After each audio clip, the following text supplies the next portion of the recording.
Urgence Afrique est une ONG française qui opère en Afrique de l'Ouest.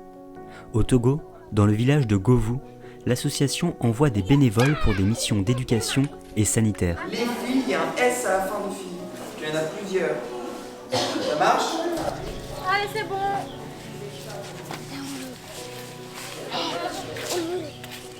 Un milieu scolaire, là, les bénévoles, ils travaillent en binôme avec les enseignants pour encadrer au mieux les enfants. Pourquoi? Parce que en Afrique, il y a souvent ce problème de manque d'infrastructures et manque de personnel au niveau des enseignants. Pour vous donner une idée, donc, pour une salle de classe, on peut compter entre 75 voire au-delà d'élèves. Donc, ce qui fait que l'enseignant a du mal à couvrir toute la salle. Et peut-être les enfants, ils ont des difficultés pour apprendre, beaucoup de difficultés. Il n'y a pas de l'électricité. Souvent, les enfants, pour apprendre, il faut apprendre la nuit. Et si le parent qui n'a pas de torche pour payer les piles, mettre dedans, l'enfant ne peut pas apprendre.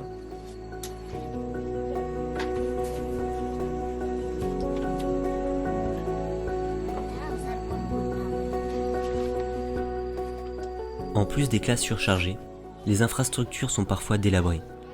C'est le cas notamment en ville, dans une école à Palimé, dans laquelle Urgence Afrique intervient.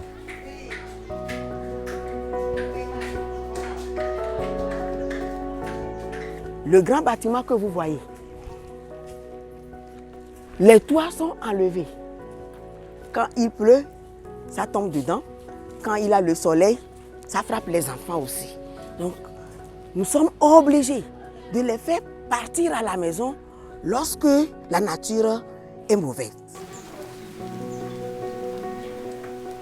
L'eau tombe et vient dans la classe, donc on est obligé de partir ou bien de se réunir dans un coin et on laisse la leçon. Donc les programmes ne vont pas vite. Les enfants souffrent quand il y a le vent soulève, n'est-ce pas, les tôles. Donc nous avons écrit à des autorités, on a parlé, n'est-ce pas, des gens pour nous aider à recoiffer, n'est-ce pas, le bâtiment. Mais c'était en vain.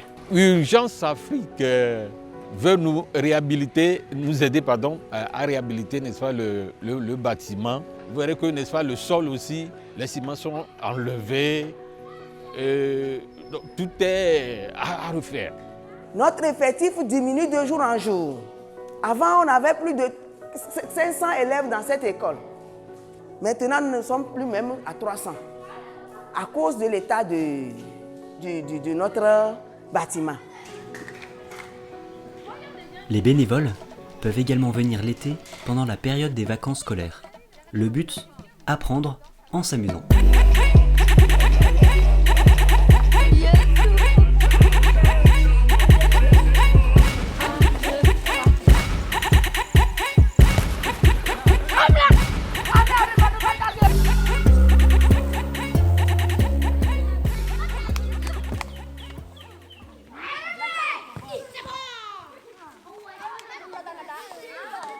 Ce qui pousse UA à organiser les activités avec les enfants et pendant les vacances. Au fait, là, le constat est un peu amer parce qu'on se rend compte que les enfants sont utilisés comme la main-d'œuvre sur plusieurs champs pendant les vacances, au lieu que les enfants se reposent et se préparent pour être prêts à la reprise.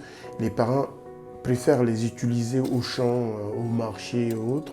Ça fait partie des raisons qui nous poussent à organiser des activités avec eux, parce que l'idée est d'amener les parents à ne plus utiliser des enfants comme la main-d'œuvre, gratuite d'ailleurs, et parce qu'un enfant, c'est pas fait pour travailler, un enfant doit s'amuser et apprendre.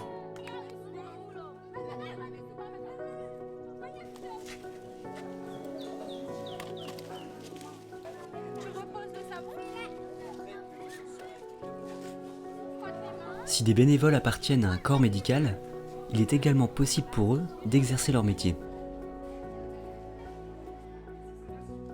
Donc la mission consiste à ramener l'hôpital vers les patients.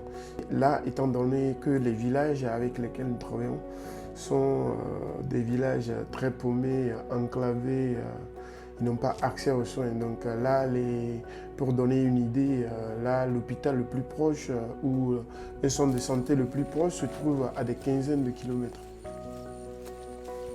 Si vous êtes étudiant ou professionnel, quel que soit le domaine, et que vous avez du temps à offrir, n'hésitez pas à contacter Urgence Afrique pour participer à ce projet.